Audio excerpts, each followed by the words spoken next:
네, 주 안에서 사랑하는 여러분, 반갑습니다. 저는 차재국 장로입니다. 저는 오늘 우리가 매일 사용하면서 그 진정한 가치를 간과하기 쉬운 언어에 대해서 강의를 해보려고 합니다. 6월 7일 주일에 우리 김명환 목사님께서 야고보서 3장을 근거로 해서 말에 실수가 없으면 온전한 사람이라는 그런 요지의 말씀을 전해주셨습니다. 목사님은 성경적 신학적으로 강론해 주셨는데 저는 오늘 언어에 대해서 인문학적으로 접근을 해 보겠습니다. 영국의 인류학자 케이트 폭스의 말에 의하면 영국인들은 종종 그들이 사용하는 언어로 분리되는 경향이 있다고 했습니다. 이 책, 영국인이 발견한 책이 그렇게 기록되어 있습니다. 즉 어떤 용어와 억양을 쓰느냐에 따라서 그 사람의 계층이 분리된다. 그렇게 말하고 있습니다. 영국에서는 어떻게 말하는가가 어떤 저택에 살고 또 어떤 차를 타고 또 어떤 옷을 입는가보다 더 중요하다고 합니다. 재산이나 직업과는 별 관련이 없다. 그 말이 되겠죠. 영국의 상류층들은 상류층으로서 지켜야 할 그런 격식과 품위 또 언어의 태도가 있습니다.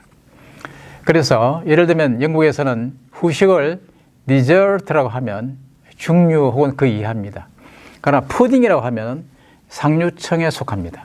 여러분 디저트는 미국식 영어입니다. 요즘 이제 영국에서도 조금 젊은이들이 미국 영향을 받아가지고 쓰고 있긴 한데 그렇게 많이 쓰지는 않습니다. 또한 화장실을 토일릿이라고 하지 않고 레버토리라고 하면 상류층입니다. 토일릿은 프랑스에서 기원한 천박한 말투로 인식되기 때문에 그렇습니다. 또한 남녀 화장실을 좀 구분해서 남자 화장실을 젠틀맨스 혹은 줄여서 젠츠 혹은 맨스 이렇게 하고 여자 화장실을 레이디스라고 부르는 경향이 좀 많이 있습니다. 여러분 향수 아시죠? 퍼퓸인데 영국에서는 상류층은 센트라고 부릅니다. S-E-N-T, 센트라고 부르는 게 더 격식이 높다. 그렇게 보고 있습니다. 이와 같이 신사의 나라 영국에서는 바로 이 문화가 언어 중심 문화입니다. 그래서 세계에서 최고의 극작가인 셰익스피어를 낳았는지 모르겠습니다. 잔 밀턴 같은 위대한 작가를 배출했는지 모르겠습니다. 영국인들은 이렇게 절제되고 정제된 그러한 언어를 구사하면서 겸손하고 정중한 태도로 말을 합니다. 그렇게 해야만 상류층으로 대접을 받습니다. 사랑하는 여러분, 언어를 중요시하고 언어로 사람을 평가하는 게 어디 영국뿐이겠습니까? 아마 우리나라도 비슷하지 않을까 그렇게 생각합니다. 직업에 따라서 혹은 지역에 따라서 말하는 말투가 다를 수 있습니다. 또 도시에 사는 사람과 또 농촌에 사는 사람이 서로 언어가 다를 수밖에 없습니다. 이렇게 저는 언어와 문학을 전공한 사람으로서 언어가 어떤 역할을 하기에 이처럼 언어로 그 사람을 평가하는가에 대해서 오늘 함께 나누어 볼까 합니다. 특히 우리가 일상생활에서 사용하는 언어와 우리의 생각의 관계에 대해서 말씀을 드리겠습니다. 여러분, 우리의 언어는 우리의 생각과 매우 밀접한 관계가 있습니다. 우리가 어떤 사람을 만나면 초면에는 그 사람의 첫인상을 보고 평가하지만 점점 시간이 흐르면서 그 사람의 언어와 행동으로 그 사람을 평가하게 됩니다. 이유는 그 사람의 언어가 바로 그 사람의 인격의 표출이기 때문에 그렇습니다.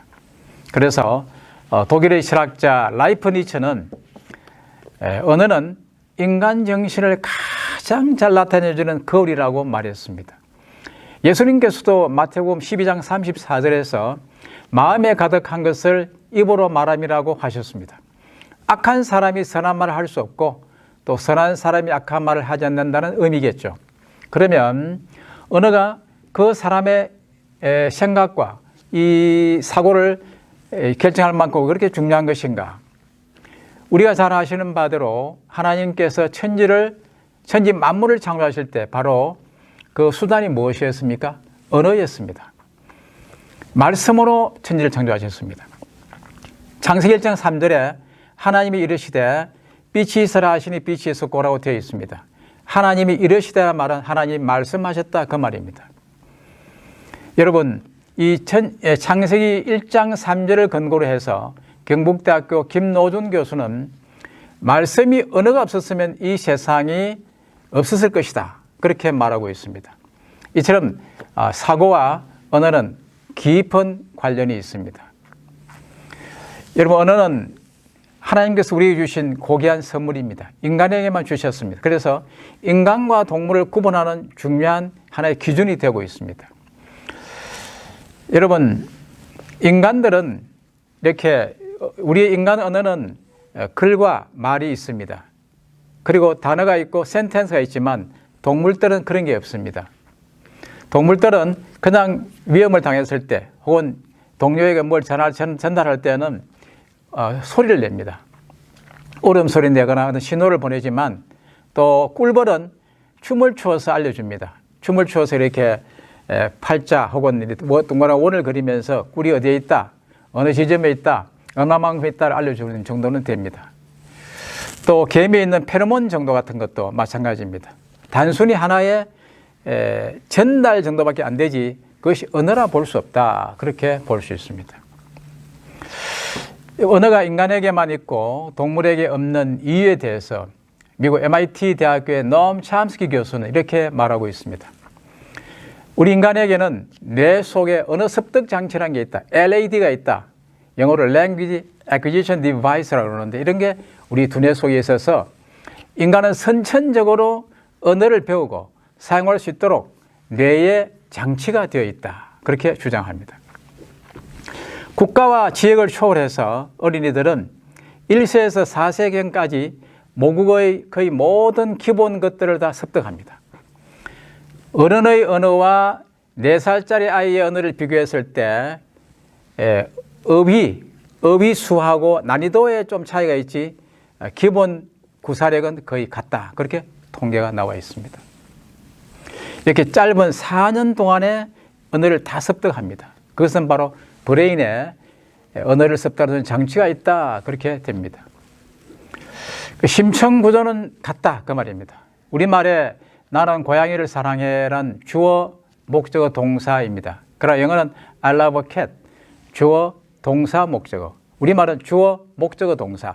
약간의 차이가 있지만 표청 구조는 달라도 심층 구조는 같다, 그렇게 되어 있습니다. 하나님께서 그러면 왜 우리에게 인간에게 언어를 주셨을까요? 하나님을 찬양하고 또 서로 소통하면서 행복하게 살아라, 뭐 그런 뜻이 아니겠습니까? 우리의 하루 생활의 대부분이 언어의 기반 위에 형성된다고 볼 수 있습니다. 우리들의 일상의 언어입니다. 언어로 시작해서 언어로 끝나는 우리의 일상이 바로 언어인 것입니다. 언어는 우리들의 생각이며 사고인 것입니다. 다시 한번 MIT 대학 첨스키 교수의 말을 언급하겠습니다. 언어는 사고의 집, 생각의 집이다. 이 언어란 집 속에 사고가 있고 생각이 담겨져 있다. 또 독일의 실존주의 철학자 하이데거는 언어는 존재의 집이다, 그렇게 말합니다. 과거에 존재했고 지금 존재하고 앞으로 존재할 모든 것이 언어와 관계에 있다. 미국 시카고 대학과 예일 대학의 교수였던 사피어란 이 언어학자는 언어가 그 사람의 사고를 결정한다라고 주장합니다. 언어가 사고를 생각을 결정한다, 그렇게 말합니다. 이렇듯 언어는 말하는 사람의 사고와 밀접한 관련이 있습니다. 그 사람의 생각과 사고는 눈에 보이지 않지만 말하는 사람의 언어를 통해서 거울처럼 비춰집니다. 인지신경과학자 루이 카스테야노스는 어떤 한 연구를 했는데, 우리의 뇌의 반응은 긍정적인 말을 들었을 때 더 행복을 느낀다. 또 긍정적인 언어를 많이 사용하는 사람이 부정적인 말을 많이 하는 사람보다 더 집중력이 강하고 더 창의적이고 더 참을성 있고 더 행복한 삶을 구가한다, 그렇게 말했습니다. 우리는 지금까지 언어는 생각을 표현하는 거울이고 때로는 사고를 형성하기도 한다는 그런 힘을 갖고 있다는 것을 배웠습니다. 그러면 우리 성도들은 어떤 언어를 구사해야 하겠습니까? 성경은 언어에 대해서 여러 곳에 언급하고 있지만 주로 잠언서에 기록되어 있습니다. 잠언 18장 4절에 명철한 사람의 입의 말은 깊은 물과 같다. 굉장히 지혜롭다, 심오하다. 경우에 합당한 말은 아로새긴 은쟁반의 금사과다. 아름다운 그림이죠. 따뜻하고 부드러운 말은 생명나무와 같아도 천박한 말은 사람의 마음을 상하게 한다. 구부러진 말은 내 입에서 버리며 비뚤어진 말을 내 입술에서 멀리하라. 이런 말씀들이 기록되어 있습니다. 주 안에서 사랑하는 여러분, 야고보서 3장 11절에 셈이 한 구멍으로 어찌 단물과 쓴물을 내겠느냐라고 기록되어 있습니다. 여러분, 그렇습니다. 생각이 깨끗하면 말이 깨끗할 것입니다. 또 인품이 고상하면 고상한 말이 우리의 입에서 나올 것입니다.